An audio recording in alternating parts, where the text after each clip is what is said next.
Hi again, my friends. How are you? So, let's kick this off and continue on a path of. Sorry, I need the glasses. Keep it on a path forward of information.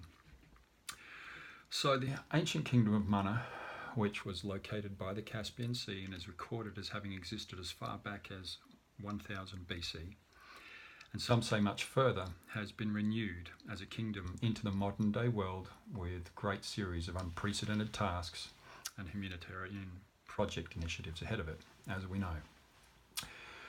The historic kingdom of Manna was renowned for its forward thinking and progressive societal governance and cultural advancements. And during the 9th through the 7th centuries BC, the kingdom of Manna arose and developed in the territory that covered the current North Azerbaijan and the eastern lands of the Van River in Turkey and the entire current Iranian Azerbaijan.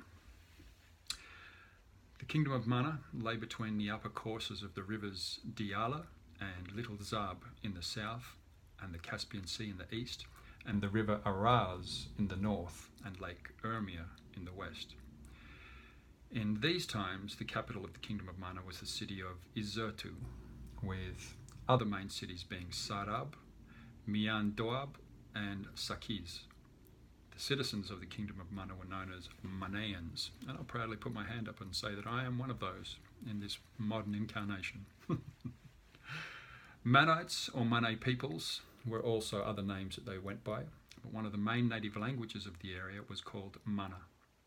And the Mannaeans were a technologically and spiritually advanced society that was well known for their mythical and geometric artworks, agricultural craftsmanship and practices, horsemanship, design craftsmanship, building abilities, sciences, as well as their practice of medicine.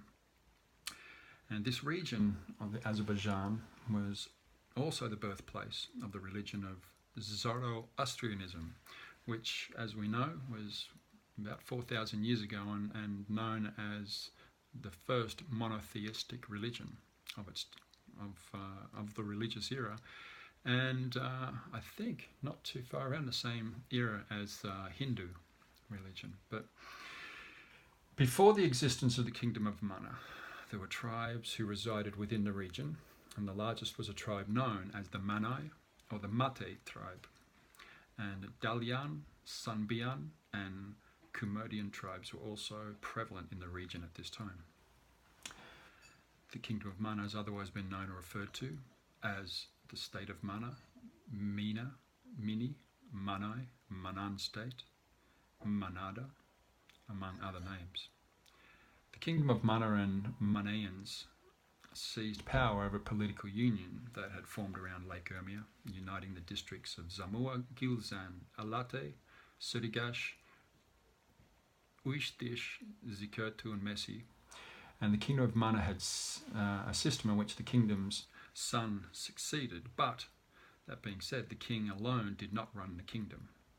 He did work collaboratively with the local rulers, lords, elders, and tribes of their time, and the Kingdom of Manna's known kings were Udaki, Iranzu, Aza, Ulusunu, Ashiri, and Uwali, all through the periods of about 820 BC through to about 630 BC. These are some of the most well-known kings of the Kingdom of Manna.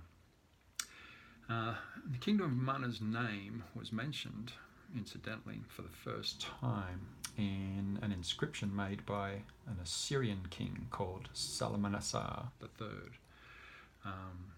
And it was essentially in connection with events around that time in 843 BC. It was the first recorded, inscribed information on the kingdom. And during the period of its peak, the Kingdom of Manna was one of the largest kingdoms in the Near East, reaching its highest point of power during the time of King Iranzu and King Ulusunu.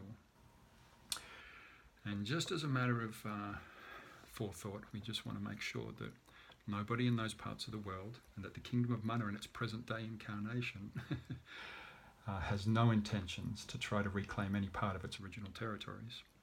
And we are well and truly endowed with adequate sovereign territories and land of which to deliver the remedy to this crazy global pandemic that we know has been raging for many millennia. So essentially the nature of what we're talking about here is just a little bit of a ancient historic background on the Kingdom of Manna, and I'll keep coming through with some more information and hope that you will find it informative and useful in discerning what it is that the Kingdom of Manna is here to do at this time, which is nothing short of an unprecedented time in history to deliver and administer a remedy to some very, very dark times that we've experienced in the past. That's it for this one, and thanks for tuning in, and we'll talk to you soon. Take care. Blessings to you.